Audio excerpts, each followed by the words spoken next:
Hey, welcome to the third episode of Tercel Talk, Frank Conversations. This one's called, by the way, 5-Speed.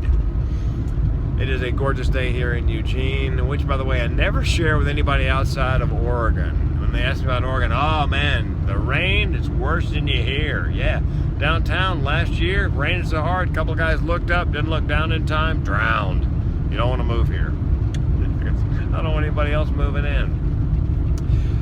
Somebody who actually enjoyed somebody who enjoyed the first two episodes of Tercel Talk said to me, why don't you do anything political? I mean, it's an election season, and a couple of reasons. Number one, are you telling me there's not enough discourse going on about politics that I need to add to it?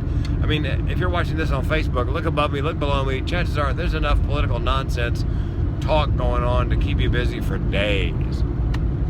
Number two, I've got a degree, and it's not that I don't know about politics or care about politics. I have a degree in political science from the University of North Carolina, Chapel Hill. And I'm 2 courses away from a degree in economics. So chances are I know as much or more about politics and the economy as the average politician. But here's the deal. Even with what I believe to be well-reasoned arguments, I have never, ever, ever in my entire livelong life ever changed anybody's opinion on anything. So why would I waste the time? And that brings me to the third reason. I'm 60 years old. I've had 2 aortic valve replacements, a double bypass, heart attack, and 3 stents. I battle depression, and I'm occasionally suicidal. So if life was a football game, I am literally in sudden death overtime. Why would I spend any of that arguing about something over which I have absolutely no control? I mean, it's not my job. It's way above my pay grade. I'll tell you what is my job, is bringing the laughs. That's something the world has too little of, I believe. That, and I speak on mental health awareness, depression, suicide, signs, symptoms, and solutions. I do that because, as I said, I battle depression. I've had thoughts of suicide, and it runs in my family. It actually has a name. It's called generational depression and suicide. Yeah, I mean, everybody in my family, to a person, is crazy at some level. There are more nuts in my family than in a 50-pound bag of squirrel feed. So it's near and dear to my heart. So yesterday I did a keynote at the Sheldon Park Senior Living Facility, open to the public, on depression and suicide. A friend of mine, one of my mental health, stand up for mental health students called me, said she'd like to come. I said, it's open to the public. She goes, well, I'll ride the bus there if you can give me a ride back, drive me home. I said, fine. So she gets there. Her name is Elisa. She's one of my students. I got to tell you, the stand up for mental health students, some of the best students I've ever had. I'll give you 3 jokes from my mental health, stand up for mental health students. Number 1, Lisa Ann. She had last name withheld, client, comedian, confidentiality. She had been to a 12-step meeting, and I guess they somehow Christopher Columbus had come up in conversation. So she comes into class that day and she goes, I believe Christopher Columbus was an alcoholic. And I said, why do you think he was an alcoholic? She goes, well, think about this. His big plan, his big money-making plan was to sail west to get east, and he did it. And like an alcoholic, when he got there, he had no idea where he was.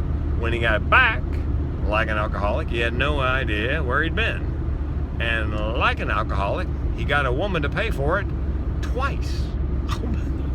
There is not a word in that does not move the narrative forward. It's amazingly good writing. And that's how she wrote it. It wasn't that she wrote it and edited it. That's the second one. I've got a student who is bipolar. And she said, my boyfriend, he wants to break up. And I said, why does your boyfriend want to break up with you? She said, because he said, I want to see other people. So she says, I said, I'm bipolar. Give me a minute. My personal favorite, Camille, again, last name withheld, said that she'd gone to see her psychiatrist. And he had asked her, are you depressed? Yes. Are you having thoughts of suicide? Yes. Do you have a plan? And she said, I've got 5 plans. He said, you got 5 plans? She goes, yeah. Do you want to hear them all? Or just the ones that involve you? Oh my God. Yeah, anyway, Elisa comes to the meeting. comes to the keynote. It goes well, standing room only. We had a good time. And we're walking out to the car. We're leaving the facility, walking out of the car, and she points and she goes, "Is that the Tercel? The one you stole?" And I said, "Yeah, that is the Tercel." She goes, "I didn't think you actually drove that all the time." I go, "What do you think? It's a prop? Just my studio? Of course I drive it all the time." Then she gets inside in here and she looks around and she goes, "Well, now I know why there's never anybody riding with you." Again, she is very funny. Let's see, where was I going from that? Oh, and she points and she says, "It's a manual transmission. I've got a 5-speed. And I love the 5-speed. And I don't know whether it's because my first car was a Camaro, Chevrolet 68 3-speed. My second car was a little Honda, 1974. It was a 4-speed, one of the very first Honda cars that was actually street legal in the U.S. And more on that in a minute, or in another episode.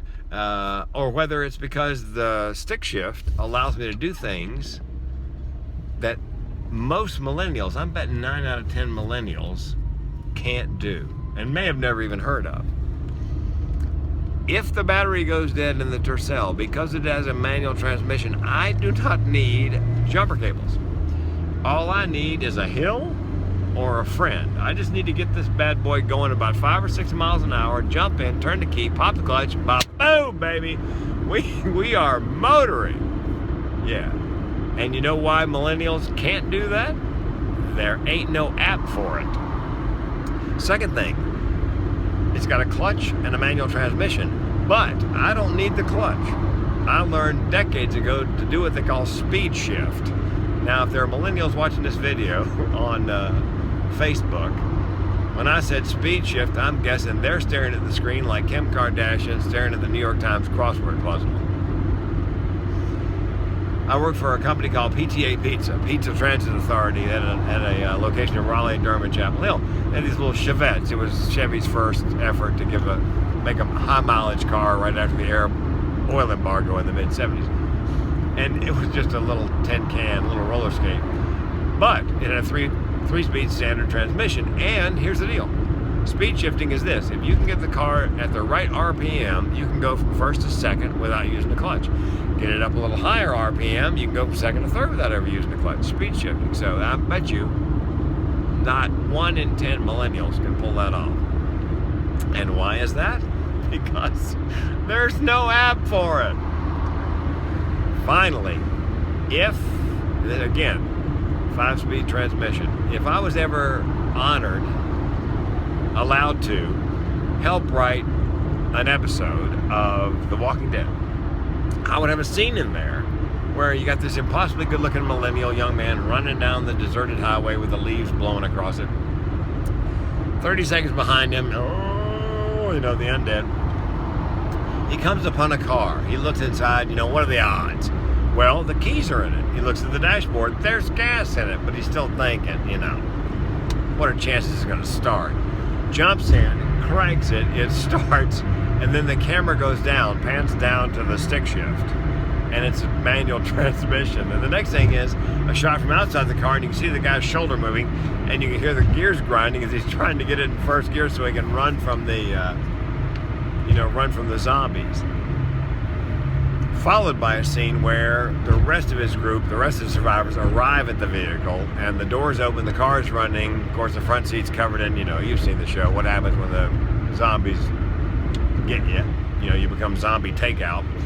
And a millennial says, "Wow, what happened? Why didn't he just drive away? The car's running."